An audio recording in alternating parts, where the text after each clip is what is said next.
చాలా మంది betting apps ను ప్రమోట్ చేసిన విషయం తెలిసిందే.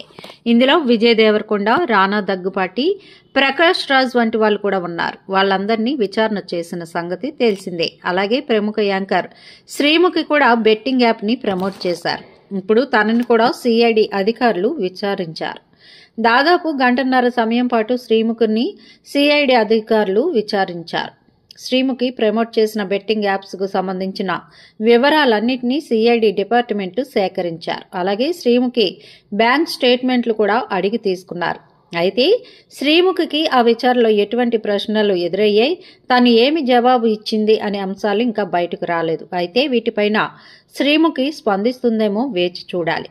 మొత్తానికి ఎక్కువ శాతం బెట్టింగ్ యాప్స్ కు సంబంధించిన వెబ్సైట్స్ కూడా క్లోజ్ అయిపోయాయి. అక్కడక్కడ కొంత మేరకు బెట్టింగ్స్ ఆడడానికి అవకాశం ఉండేటట్టు కొన్ని సైట్స్ ఉన్నాయి.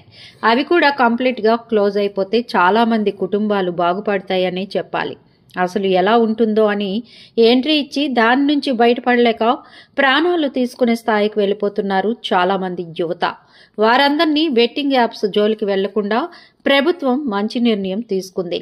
ఇంకా సెలబ్రిటీలు కూడా మళ్లీ ప్రమోషన్స్ చేయకుండా ఉంటే అదే అసలైన మేలు.